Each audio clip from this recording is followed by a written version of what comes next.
मंडळी, तुम्हाला माहित आहे का, स्वतंत्र भारताचा पहिला घोटाळा नेमकी कोणी केला होता?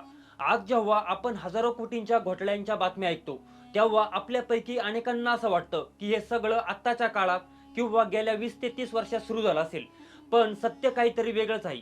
भ्रष्टाचाराचा हा विषाणू आपल्या व्यवस्थेत भारत स्वतंत्र झाला तेव्हापासून शिरला होता. असा एक घोटाळा ज्याने थेट आपल्या भारतीय लष्करांच्या गरजांशी खेळ केला होता. असा एक घोटाळा ज्याचा तपास खुद्द पंतप्रधानांच्या जावयाने संसदेत लावून धरला होता. तेच आपण या व्हिडिओत बघणार आहोत.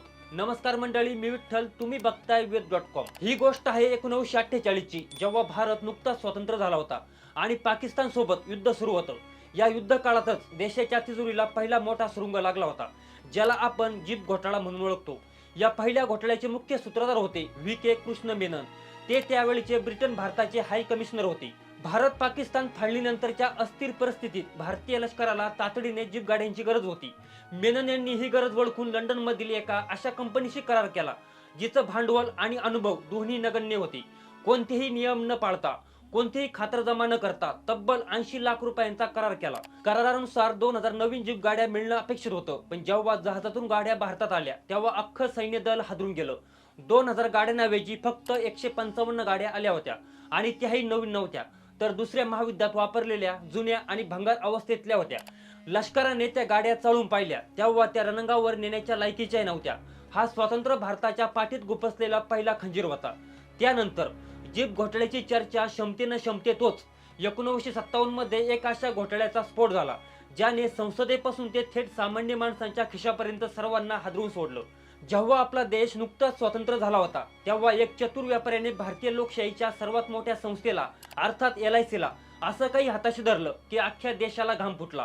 हरिदास मुद्रा हा कानपूरचा एक अतिशय महत्वाकांक्षी आणि चाणक्य व्यापारी होता. ज्या काळात भारत समाजवादाकडे झुकत होता, त्या काळात मुद्राला स्टॉक मार्केटचा राजा बनायचं होतं. त्याने झटपट श्रीमंत होण्यासाठी एक विचित्र पद्धत अवलंबली होती. तो एका पाठोपाठ एक कंपनी विकत घ्यायचा, पण त्या चालवण्यासाठी नाही, तर त्यांच्या नावावर बँकाकडून कर्ज घेण्यासाठी. 1957 पर्यंत मुद्रांच्या अशा अनेक कंपन्या तोट्यात गेल्या होत्या आणि तो कर्जाच्या ओझ्याखाली दबला गेला होता. आता मुद्राला गरज होती एका अशा मोठ्या रकमेची, जी त्याला या संकटातून बाहेर काढेल. त्यासाठी त्याने आपली राजकीय ओळख वापरली. तत्कालीन अर्थ मंत्रालयातील काही बड्या अधिकाऱ्यांशी संवाद साधून त्याने एक कट रचला. त्याने सरकारला पटवून दिलं की जर त्यांच्या कंपन्या कोसळल्या तर शेअर बाजार कोसळेल आणि देशाचं नुकसान होईल. याच नावाखाली नवनिर्मित LICला आदेश देण्यात आला की त्यांनी मुद्राच्या 6 वेगवेगळ्या कंपन्यांचे शेअर्स विकत घ्यावे. पण इथेच मुख्य मेक होती. LICने ज्या कंपन्यात सुमारे 1,26,00,000 रुपये गुंतवले, जी आजच्या काळात शेकडो कोटींची रक्कम आहे, त्या कंपन्यांचे शेअर्स बाजारात कोणी विकत घ्यायला तयार नव्हतं. LICने शेअर बाजार बंद झाल्यानंतर चढ्या भावाने आणि कोणतीही शहानिशा न करता हे शेअर्स विकत घेतले. सामान्य जनतेने आपल्या आयुष्यभराची पुंजी विम्यासाठी LICकडे जमा केली होती आणि ती पुंजी एका बुडत्या व्यापाऱ्याला वाचवण्यासाठी वापरली गेली. पण या घोटाळ्याचा छुपा डाव फार काळ टिकला नाही. या प्रकरणाचा भांडाफोड करणारा माणूस कोणी बाहेरचा नव्हता, तर तो खुद्द पंतप्रधान पंडित जवाहरलाल नेहरू यांचे जावई फिरोज गांधी होते. फिरोज गांधींनी संसदेत एक असा ऐतिहासिक धमाका केला, ज्याने नेहरू सरकारची झोप उडवली. त्यांनी विचारलं, जनतेच्या विम्याचा पैसा एका अशा माणसाच्या कंपनीत का गुंतवला, जो स्वतः कर्जबाजारी आहे? यानंतर संसदेत प्रचंड गदारोळ झाला. नेहरूच्या मंत्रिमंडळावर भ्रष्टाचाराचे आरोप झाले.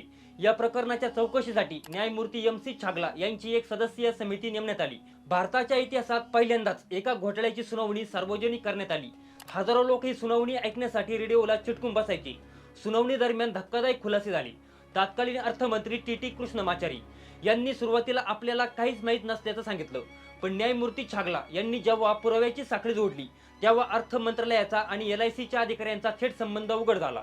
शेवटी लोकशाहीचं मूल्य जपण्यासाठी आणि नैतिक जबाबदारी स्वीकारून अर्थमंत्री TT कृष्णमाचारी यांना आपल्या पदाचा राजीनामा द्यावा लागला. स्वतंत्र भारतातील एखाद्या घोटाळ्यामुळे मंत्र्याला राजीनामा द्यावा लागण्याची ही पहिलीच वेळ होती. हरिदास मुद्राला अटक झाली आणि त्याला 22 वर्षाची सक्तमजुरीची शिक्षा सुनावण्यात आली. मुद्रा घोटाळा हा केवळ पैशाचा गैरव्यवहार नव्हता, तर तो स्वतंत्र भारताच्या व्यवस्थेला लागलेला पहिला मोठा डाग होता. मंडळी, 1948 मध्ये जीप घोटाळा झाला, 1957 मध्ये मुद्रा घोटाळा झाला, पण त्या काळात भ्रष्टाचार उघड झाला की नेत्यांना राजीनामा द्यावा लागायचा. पण आज 2026 मध्ये चित्र पूर्णपणे बदललं आहे. जोपर्यंत एखादा नेता विरोधी पक्षात असतो, तोपर्यंत त्याच्यावर ED, CBI, प्राप्तिकर विभागाच्या धाडी पडतात. त्याला भ्रष्टाचारी ठरवलं जातं. हजारो कोटींच्या घोटाळ्याचे आरोप होतात आणि तुरुंगात जाण्याची भीती दाखवली जाते. पण चमत्कार तेव्हा घडतो तेव्हा तोच नेता आपला पक्ष सोडून सत्ताधारी पक्षात सामील होतो. त्या क्षणी तो सत्ताधारी पक्षाचा झेंडा हाती घेतो, त्या क्षणी त्याच्यावरचे भ्रष्टाचाराचे डाग अचानक स्वच्छ व्हायला लागतात. ज्या फाईल्स कालपर्यंत चव्हाट्यावर होत्या त्या अचानक कुठेतरी धूळ खात पडतात किंवा पुराव्याअभावी बंद केल्या जातात. पण मंडळी, तुम्हाला काय वाटतं, हा भ्रष्टाचार फक्त 1948 पासून सुरू झाला का? खरं तर याची मुळं आपल्या इतिहासात खूप खोलवर रुजलेली आहेत.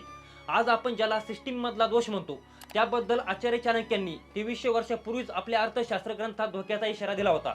ज्याप्रमाणे पाण्यात पोहणारा मासा नेमका कधी पाणी पितो हे कोणाला समजू शकत नाही, अगदी त्याचप्रमाणे सरकारी तिजोरी हाताळणारा अधिकारी जनतेचा पैसा स्वतःसाठी कधी वापरतो हे ओळखणं कठीण असते. तर मंडळी, तुम्हाला वाटतं का की नेत्यांनी पक्ष बदलला की त्यांच्यावरचे भ्रष्टाचाराचे आरोप खरोखर संपतात?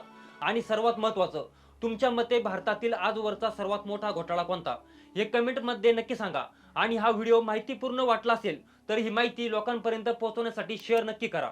तसेच आपल्या वेद.com या यूट्यूब चॅनलला सबस्क्राईब करायला मात्र विसरू नका.